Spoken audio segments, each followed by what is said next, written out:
La France et l'Algérie se retrouvent prises au piège d'une crise diplomatique. Le cœur du problème? Le récent refus de l'Algérie d'autoriser le retour de 60 ressortissants algériens. Ces individus, considérés comme dangereux par la France, devaient être expulsés. Ce refus a déclenché une tempête de tensions entre les deux nations, jetant une ombre sur leurs relations historiquement entrelacées. La situation est complexe, enracinée dans un passé qui continue de teinter le présent. À la base, il y a une lutte de pouvoir, une négociation d'influence et une confrontation avec une histoire commune, chargée à la fois de collaboration et de conflit. Cette impasse diplomatique ne concerne pas seulement les 60 individus en question. Elle est devenue un champ de bataille symbolique, une scène sur laquelle se jouent des ressentiments et des angoisses plus profonds.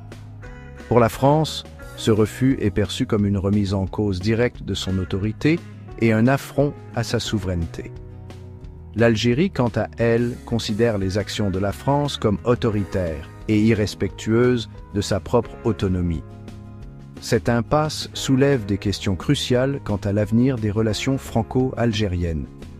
Ces deux nations, liées par l'histoire, l'économie et un réseau complexe de liens culturels, pourront-elles trouver un chemin vers la réconciliation?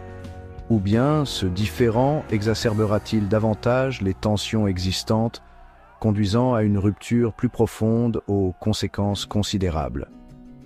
Les réponses à ces questions ont des implications profondes, non seulement pour la France et l'Algérie, mais aussi pour le paysage géopolitique mondial. La France, en réponse à la défiance de l'Algérie, a adopté une position ferme.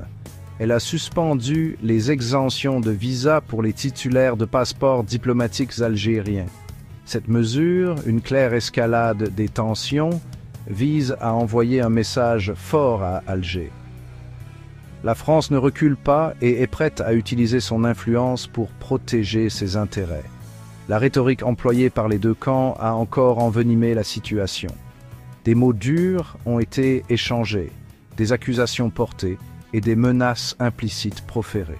Le langage utilisé reflète la méfiance et le ressentiment profond qui mijotent sous la surface des relations franco-algériennes. En janvier 2025, le ministre français de l'Intérieur a tenu des propos incendiaires, accusant l'Algérie de chercher à humilier la France. Le ministère algérien des Affaires étrangères a rétorqué en dénonçant les menaces, les intimidations, les injonctions et les ultimatums de la France.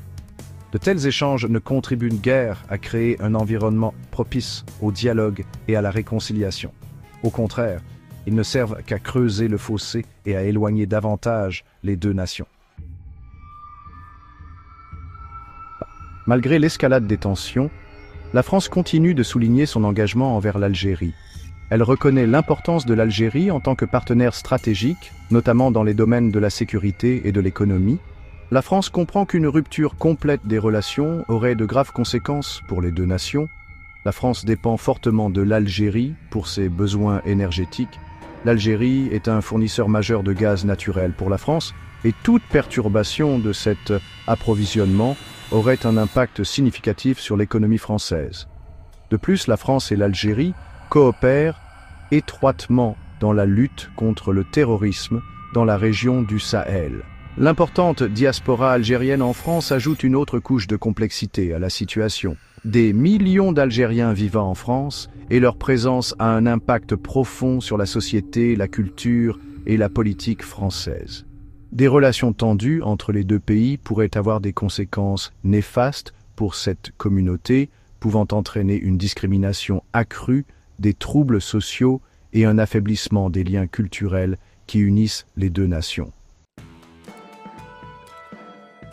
La crise diplomatique entre la France et l'Algérie est une question délicate et complexe, sans solution facile. Les enjeux sont importants pour les deux nations et les conséquences potentielles d'une impasse prolongée sont considérables. Trouver une voie à suivre exigera des deux parties qu'elles fassent preuve de retenue, qu'elles engagent un dialogue constructif et qu'elles recherchent un terrain d'entente.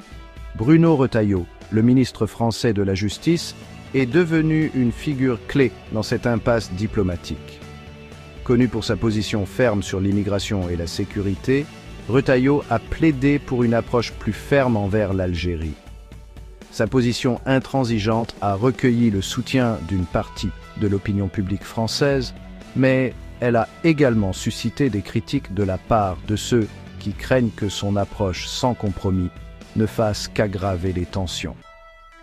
Les sondages d'opinion révèlent une profonde division au sein de la société française quant à la manière de gérer la situation.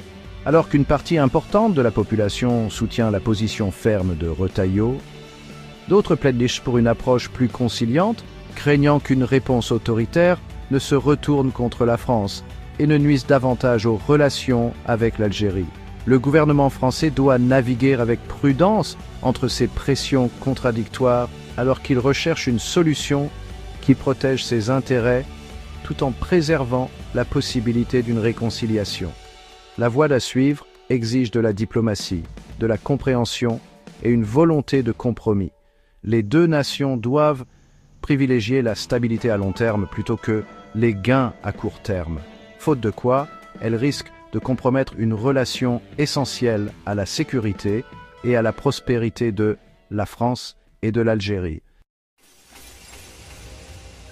Merci de bien vouloir activer la cloche et de cliquer sur j'aime.